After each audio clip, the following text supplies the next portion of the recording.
this guy, I love this guy. I just met him 6 seconds ago, but I love him because Love at first sound. right, love at first sound. I would agree with that.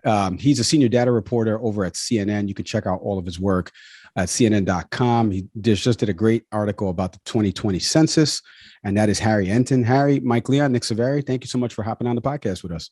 Shalom, gentlemen. It's my pleasure. You know, the truth is it gets me away from my actual life, and anything that gets me away from that, I'm happy to do. I agree with that sentiment. I think Nick would, as well, as both of us have 4 kids. So I would agree with that. Harry, let's get into it, because I wanted to bring you on the program. We wanted to talk about polling as a science, but also have you break down some different things that we've been seeing in the news lately. Obviously, there's people up for re-election in 2022 from key Senate races. We've got the article I just mentioned that you did for the census. Talk to me a little bit about polling as a science. Like, explain to us how polling works. The only thing I can equate it to is I work in the field of technology. From a product standpoint, we do user research, right? And so we bring in focus groups and we do, questionnaires for them to fill out and kind of guide the direction of how we want to steer their product. Is polling something similar? Like, what's a misconception that people don't understand about polling in general? No, I think you got it right. You know, what you're doing is a type of survey. What we think of as polling in the world in which I'm in is basically, understanding what Americans feel. You're looking at, how potential users of your product feel. And we're looking how Americans feel or how individuals in a certain state or district or city feel. What I think is important to recognize is that if a poll is done correctly, I think there are 2 things. Number one, it should be illustrative of the audience of which you're trying to tell a story about. But second, polling is a tool. It's not Nostradamus who's sitting here. It's not something that's going to be perfect. If you have, I think a lot of people think about polling in terms of political races, but we can also do issue polling, say how people feel about X, Y, or Z. But we'll stick with the political race for a second. If the poll says that one candidate's at 51% and one candidate's at 49%, that's a race that is too close to call. I think that a lot of people look at polls to be pinpoint perfect. That's not what polls are. And more than that, unlike with, say, perhaps viewpoints about how Americans feel about an issue at large, there's additional errors with concern to election polling of trying to figure out who's going to vote. And that's not necessarily always the easiest thing to do. So, look, I think to sum up my answer, polls are tools. They are not perfect. They'll tell you if a race is going to be close versus a blowout. But anyone who's looking for more beyond that, I'm sorry, you're probably relying on polling perhaps a wee bit too much. Harry, have you found the polls, the exit polling specifically? We think about 2016, 2020. Are there any trends that you are all noticing in terms of, are people remaining to be truthful? Is there some things that are maybe people are not as forthcoming just with their political preferences? I think what you have seen, I mean, look, if you look at both 2016, 2020, take away the exit polling for a second, but in terms of the truth, I think there is no doubt, if you look at what happened in both of those years, that Republican candidates were underestimated across the board.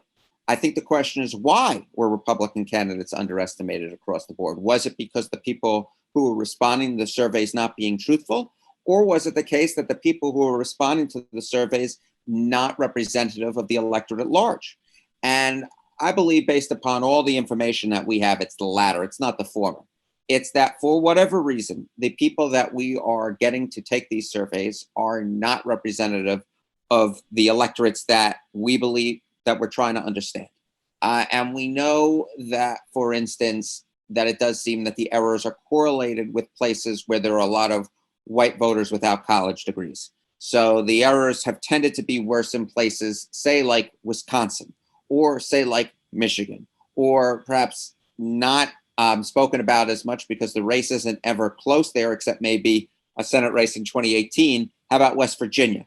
That, I think, is a key giveaway, right? If you look at the polling in 2020, look, Donald Trump was going to win the state of West Virginia, but no real polls, certainly the average, didn't have it anywhere close to the near 40-point margin by which he won by. And so when we're talking about the polling errors, I think what we have is a group of people, either A, who are newly not answering the polls, which would be interesting, or B, had never really answered the polls before, but because of the trends that we've seen in the way different groups of voters are choosing their candidates, that used to not be a problem and now is, only because of the new coalitions that we're seeing in the electorate.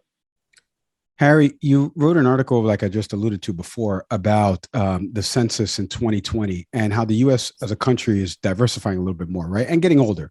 You wrote white non-Hispanic Americans now make up less than 60% of the population, about 50% if you count Puerto Rico. I am Puerto Rican. So when you see numbers like that, right? You have a lot of numbers in this article, but what, as a campaign or as a strategist, how do they use that polling data? Take us inside what the census means overall and how a campaign will use it, because we're going to get into some of the key gubernatorial races, the Senate races in a bit. But how does a campaign use some of that data? Well, I think, in terms of what this really means overall, you kind of hit on it, right? Which is that we are a country that's diversifying as well as getting older. Adults are making up a larger share of the population that is 18-year-old plus than they really have, certainly during my lifetime. If you go back to the 2000 census, you've essentially seen that each year or every 10 years, those 18 and older make up 2 percentage points more of Americans overall, as the birth rate has been falling. And certainly with COVID, the birth rate has been falling even more over the last few years, unfortunately. And what that probably means in terms of elections is something that I said in the article.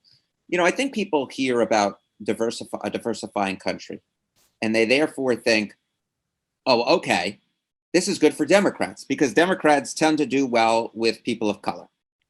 They do their best with African Americans, then they do their second best with Asian Americans, then they do very well with Hispanics.